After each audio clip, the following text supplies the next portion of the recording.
একজন বৃদ্ধ আলেম ছিলেন, যার অনেক ছাত্র ছিল।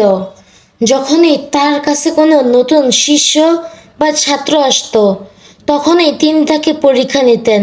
সে বৃক্ষ আলেম কিছু তোতা পাখি পুষতেন, আর পাখিগুলোকে তিনি একটি কথা শিক্ষা দিয়েছিলেন। কথাটি হলো, শিকার আয়েগা, দানা ডালেগা, জাল বিছায়েগা, ফাসনা নেহি। অর্থাৎ শিকারি আসবে, খাবার দিবে, জাল ফেলবে, কিন্তু ফেঁসে যেও না। যখনই তার কাছে নতুন কোনো ছাত্র আসতো, তখন তিনি তাদেরকে পরীক্ষা নেওয়ার জন্য তাদেরকে কিছু দানা আর একটি জাল দিয়ে বলতেন, যাও ওই গাছের নিচ থেকে কিছু তোতা পাখি ধরে নিয়ে আসো। পাখিগুলো মানুষ দেখা মাত্রই সেই বৃক্ষ আলেমের কথাটি এইভাবে গান বলতে শুরু করতে যে, শিকারি আয়েগা, দানা ডালেগা, জাল বিছায়েগা, ফাসনা নেহি। তখন বেশিরভাগ ছাত্রই পাখিগুলোর এই অস্বাভাবিক কথাগুলো শুনে ফিরে আসতো এই ভেবে যে এত চালাক পাখি কোনোভাবেই ধরা সম্ভব না।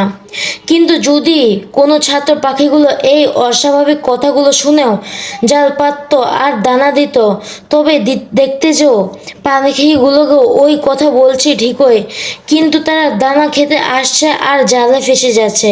অর্থাৎ তাদের মুখের কথা তাদের কোনো কাজেই আসছে না। এই পাখিগুলো আসলে কি বলছে তারা নিজেরাই সেটা জানে না। পাখিগুলো জানে না যে শিকারি কি জিনিস, জাল কি জিনিস, ফেসে যাওয়া কি জিনিস, কি জিনিস। তাই তারা মুখে যতই না এই গান গাও, তাও তারা নিজেই নিজের মৃত্যু ডেকে আনছে। আজকের জামানায় আমাদের এই অবস্থা যেন ঠিক তোতা পাখির মতোই হয়ে গেছে। আমার মুখে লা ইলাহা ইল্লাল্লাহু মুহাম্মাদুর রাসূলুল্লাহ বলে সাক্ষ্য দিচ্ছি ঠিকই, কিন্তু আমরা এর মর্ম জানি না। প্রত্যেক নামাজে সূরা ফাতিহা পড়ছি ঠিকই, কিন্তু মহান আল্লাহ তাআলা এই সূরাগুলোর ভিতরে কি বলতে চেয়েছেন সেটা আমরা নিজেরাই জানি না। একই সাথে আমরা সুদ, ঘুষ, পরনিন্দা, অহংকার, জিনা, গীবত ও অসংখ্য খারাপ কাজে জড়িয়ে পড়ছি। আর তোতা পাখির মতোই আবার কালিমা বলছি আর নিজেকে মুসলমান হিসেবে দাবি করছি।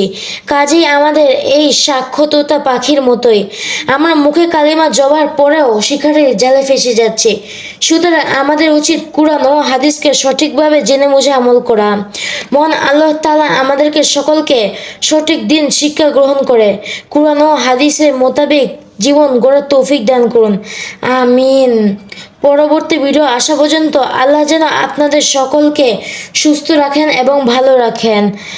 এবং গল্পটি আপনাদের কাছে কেমন লাগলো অবশ্যই কমেন্ট করে জানাবেন। তো গাইস, আজ এ পর্যন্তই। সবাই ভালো থাকবেন, সুস্থ থাকবেন, আমার জন্য দোয়া করবেন। আসসালামু আলাইকুম ওয়া রাহমাতুল্লাহি ওয়া বারাকাতুহু।